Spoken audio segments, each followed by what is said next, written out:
好，2025年就快要过完了哦。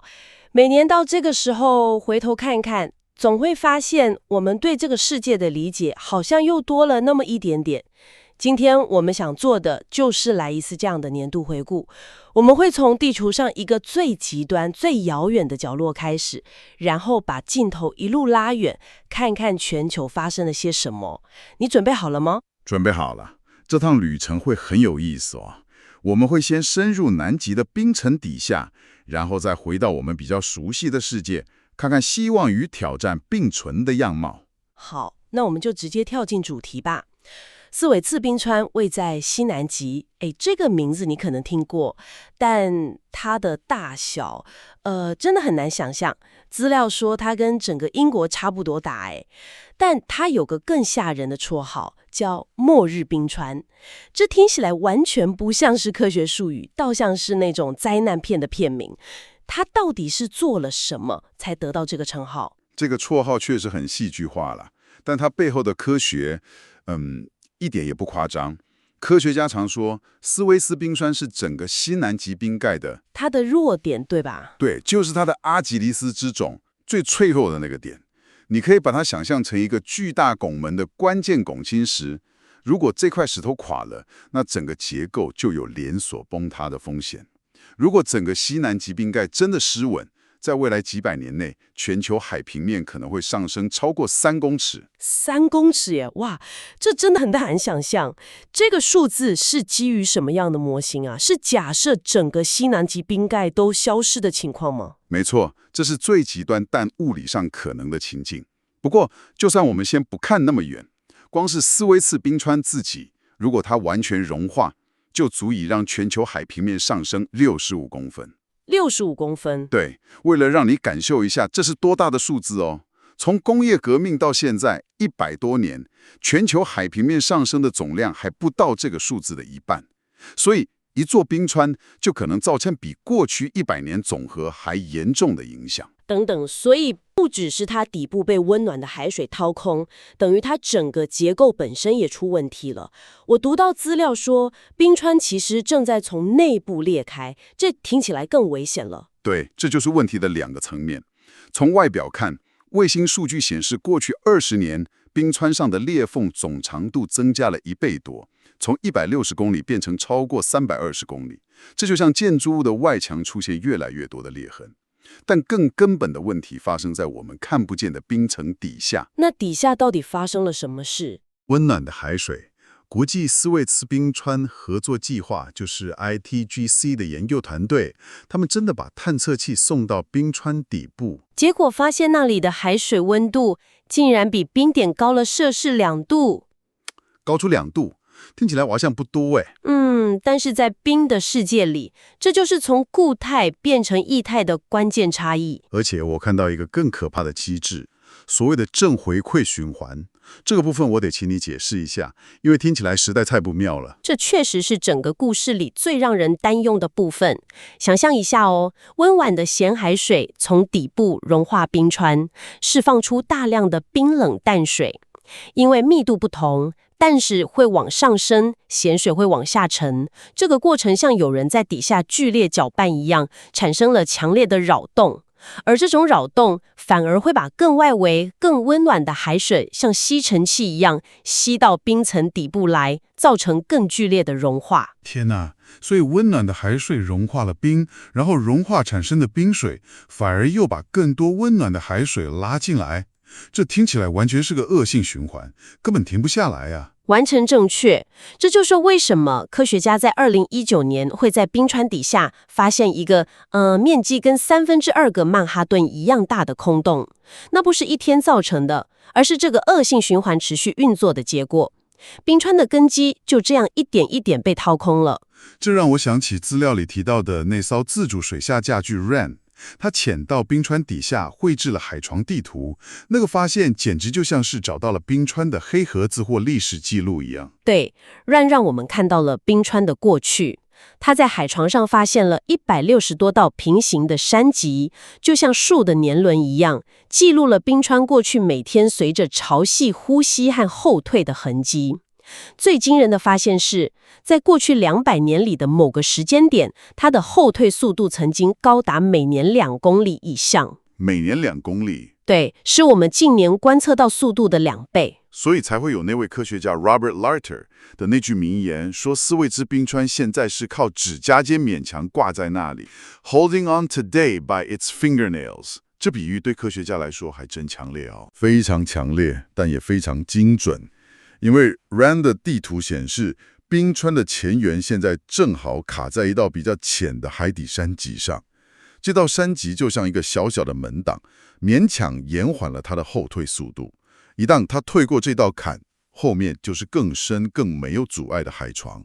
到时候我们可能就会看到它历史上那种急速后退的状况重演。好吧，这听起来真的不乐观，但科学似乎总是在不断发展。我注意到资料里有2个看起来有点矛盾的预测。一方面，2021年的研究警告说，支撑冰川的东侧冰棚可能5年内就会崩塌。但另一方面，就在这个月，一篇新的研究又说，本世纪发生灾难性崩塌的可能性比之前想的要低。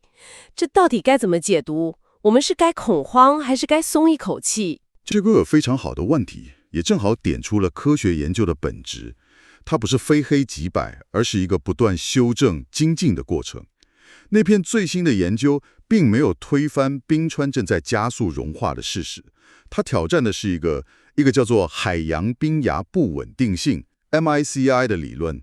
这个理论假设，一旦冰棚脱落，露出的巨大冰崖会因为太重、太高而自己碎裂崩塌。过去很多最吓人的末日情景都是基于这个假设。哦，所以新的研究发现这个假设不一定成立。是的，透过更高解析度的电脑模型，科学家发现冰本身的粘滞性和强度可能比之前想的更能抵抗这种碎裂。所以结论不是说我们安全了，而是崩塌的方式可能跟我们想的不一样。最坏的那种电影情节般的瞬间崩塌，在本世纪发生的几率可能没那么高，但长期来看，融化和后退的趋势依然非常确定。这些不断更新的资讯，最后都会被像联合国 IPCC 这样的机构整合，提供给全世界的决策者参考。了解了，所以重点是长期威胁依然严峻，但关于短期内最极端的崩塌方式，科学界有了更细致、可能稍微不那么吓人的看法。好，四位次冰川的状况，我们有了很深入的了解。但南极并不是地球上唯一的故事，你给我的资料里其实也涵盖了全球其他地方，有些故事甚至还带来了一点希望，对吧？没错，如果只看坏消息，真的很容易让人感到无力。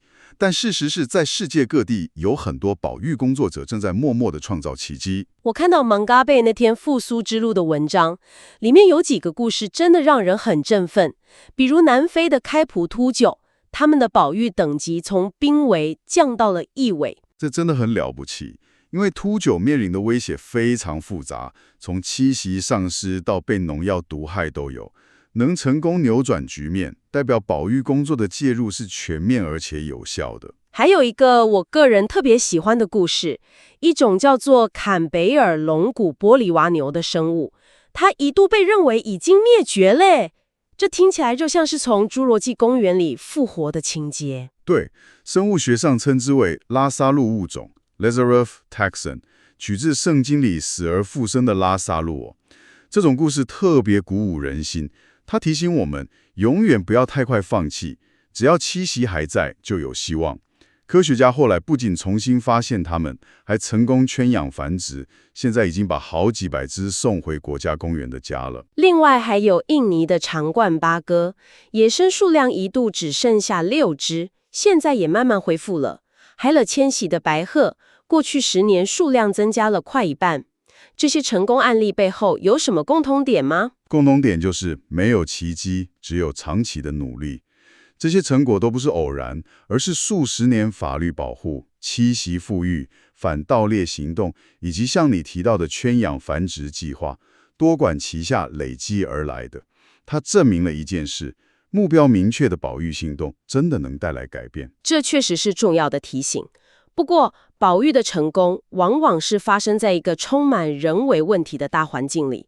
资料里那些 Mungo Bay 的调查报道奖项，就揭示了问题的另一面，更复杂也更黑暗的一面。是的，科学数据告诉我们发生了什么，但调查报道告诉我们为什么会发生，以及是谁在背后获利。有几个案例让我印象很深，一个是在巴西的原住民领地，非法的牧牛产业竟然跟当地原住民守护者被谋杀的案件有直接关联。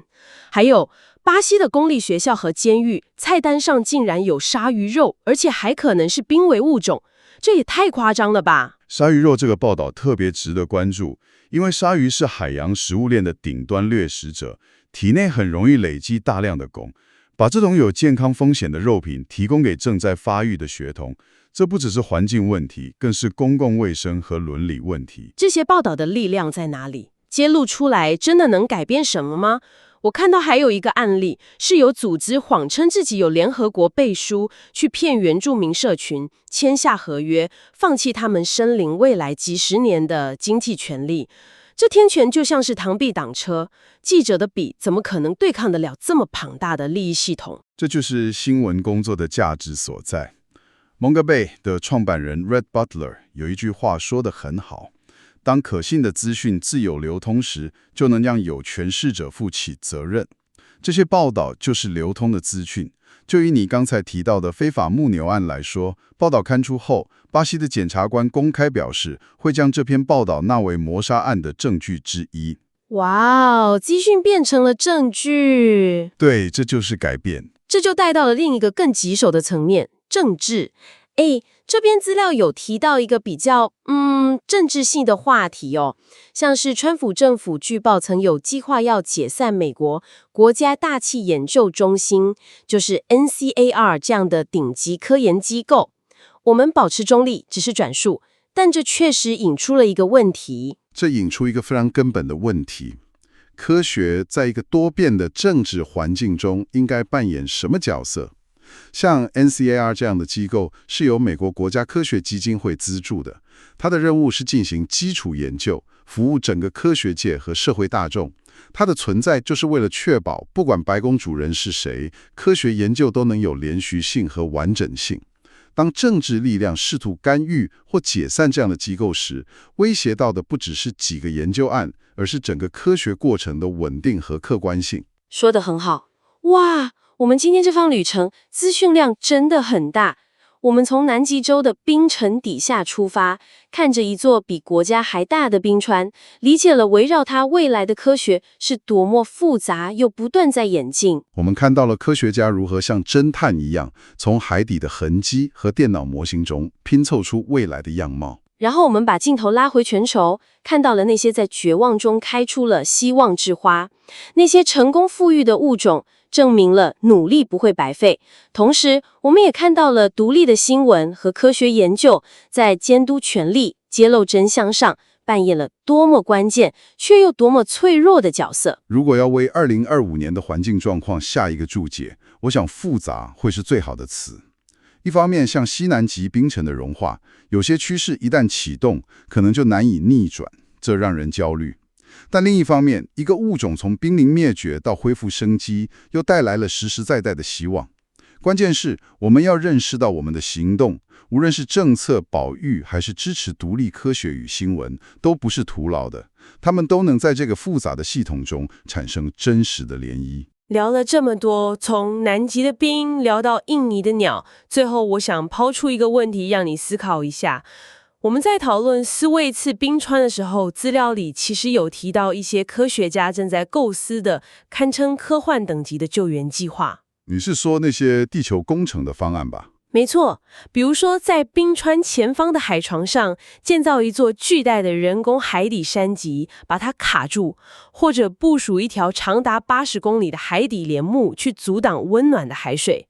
这些计划的规模都是史无前例的，耗资数百亿美元，而且没人知道会不会成功，或有什么意想不到的副作用。所以我想留给你的问题是，在什么时间点，我们应该从试图减缓气候变迁的因，也就是减少排放，转向采取这种可能彻底改变地球样貌的激进手段来处理已经发生的果。而当我们决定这么做的时候，我们又该如何评估和承担随之而来的巨大风险呢？